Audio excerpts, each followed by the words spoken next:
Salut les loutres, j'espère que tout va bien pour vous depuis la dernière vidéo. Vous aviez voté sur les Instagram et donc aujourd'hui le sujet de la vidéo se portera sur le chamanisme et le développement personnel. Qu'est-ce que le chamanisme a pu m'apporter et donc qu'est-ce que vous pouvez espérer recevoir en rejoignant la guilde? Et bien c'est ce qu'on va voir tout de suite.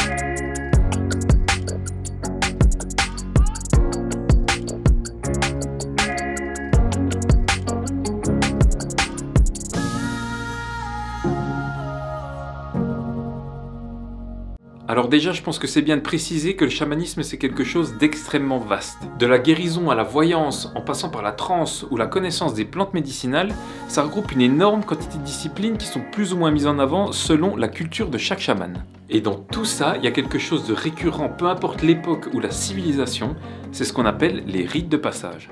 Généralement présidés par les anciens, les sages ou les chamans, ces rites permettent aux initiés de changer de cycle, d'évoluer quoi.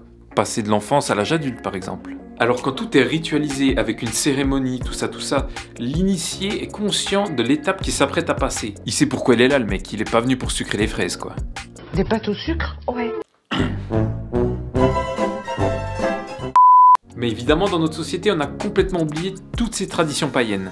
Et c'est justement pour ça que pour ma part tout s'est fait malgré moi, dans le sens où j'ai bien vécu ces rites de passage, mais c'est qu'après les avoir franchis que j'ai pu prendre conscience du chemin que j'avais parcouru. Un petit peu comme si mes guides avaient organisé toutes les éclosions en arrière-plan pour me permettre de devenir le papillon que je devais être. Enfin bref, petit à petit, à force de regarder derrière et de réaliser les épreuves déjà passées, mon esprit a fini par rattraper mon être, ici, dans le présent. Vous savez, des fois on regarde 6 mois en arrière et on se dit « Ah ouais, j'ai fait du chemin quand même ». Et bien maintenant moi, à chaque étape, à chaque rite, à chaque porte que j'ouvre ou ferme, à chaque chrysalide que je crée, je le fais en pleine conscience. Conscient d'où je suis, de ce que je m'apprête à abandonner et bien sûr de ce que je me prépare à recevoir. Et ça, je pense que c'est la première chose que m'a apporté le chamanisme. Vive l'instant présent.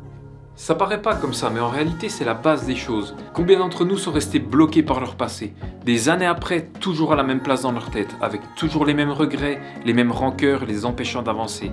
Comme s'ils étaient restés bloqués dans l'espace-temps. Et combien d'autres sont en constante projection dans un hypothétique futur, impatients et anxieux, tout sans même s'en rendre compte. En vrai, on a déjà plein de trucs à gérer au présent. Alors si en plus de ça, on doit traîner un sac de souvenirs et pousser une bourrette d'anxiété, on risque pas d'aller bien loin. Et le meilleur moyen de revenir dans le moment présent, c'est de méditer. En plus, méditer, c'est le premier pas vers la transe chamanique. Mais méta, pas la même profondeur. D'ailleurs, vous savez pourquoi certains d'entre vous galèrent à méditer ? Eh bien tout simplement parce que prendre 10 minutes dans l'instant présent à apprécier le calme et la tranquillité de leur être est gâché par tout ce qu'ils auraient dû faire ou par tout ce qu'ils ont à faire. Mon petit conseil c'est d'y aller doucement. Faire une méditation ça veut pas dire être capable de rester 3 semaines sans bouffer assis sous un arbre. Ça veut juste dire être capable de s'asseoir un court instant et écouter son cœur ou ressentir ses poumons se gonfler à chaque inspiration. Et ça je pense qu'on en est tous capables. 3 minutes de pause dans votre journée par exemple. Vous écoutez juste une musique en pensant à un paysage qui vous plaît. Et vous allez voir qu'en 15 jours, vos 3 minutes vont se transformer en 10 ou 15. Et sans même vous en rendre compte, vous aurez appris à méditer et donc à vous recentrer. Enfin bref, plus vous reviendrez dans le moment présent et plus vous serez aligné avec vous-même, plus vous saurez apprécier les petites choses de la vie auxquelles vous ne faisiez même pas attention avant. Ce qui nous amène au point suivant, la gratitude. Et oui, parce que se sentir bien dans ses bottes, en accord avec nous-mêmes, ça modifie nos vibrations. Et plus on vibre des good vibes, plus on en reçoit. Et c'est d'autant plus vrai pour ceux qui voudraient faire des voyages chamaniques de ouf. Et là, putain, la transe c'est un petit peu le Graal pour les apprentis chamans. Et je le comprends parce que je suis passé par là moi aussi. Mais rappelez-vous, tout est une question d'équilibre. Donc si vous vibrez ça, vous obtiendrez jamais ça. Après, une fois que tout ça est atteint et maîtrisé, si je puis dire, là ça devient magique. Chaque élément du destin fait sens. Chaque problème trouve de lui-même sa solution tout simplement parce qu'on accepte qu'il y ait problème. On accepte de se laisser porter par le flot. S'accrocher à quelque chose qu'on ne contrôle pas nous permet pas de le contrôler pour autant. Et ce qui doit entrer ou sortir de notre vie le fera sans tenir compte de notre avis. Donc fini le déni perpétuel, le passé reste au passé, le futur dans le futur, le cœur s'allège, l'esprit s'ouvre et on est prêt à accueillir toujours plus de choses dans notre vie.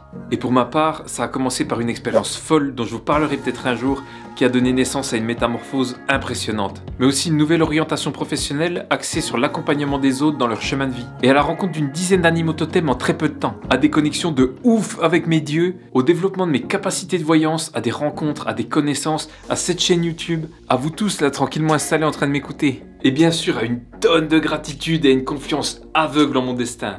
Voilà les loutres, voilà ce que le chamanisme m'a apporté. Il m'a offert la plus belle des routes, celle que les dieux ont tissée pour moi. Est-ce que ça fait de moi un chaman? J'en ai aucune idée. Dans tous les cas, ça a fait de moi ce que je suis aujourd'hui et si c'était à refaire, je reprendrais la même route sans hésiter. Voilà mes amis, c'est tout pour aujourd'hui. Si vous voulez soutenir la chaîne et la voir évoluer, alors allez-y, likez et partagez-la. Les commentaires sont aussi les bienvenus, surtout que ça aide grandement au référencement. Abonnez-vous si ce n'est pas déjà fait, suivez-moi aussi sur les Instagram pour ne rien manquer et pour choisir le sujet de la prochaine vidéo. Comme toujours, le lien est dans la description. En attendant, je vous spread du love comme on spread du beurre de cacahuète sur une fucking tartine et je vous dis à la prochaine les loutres.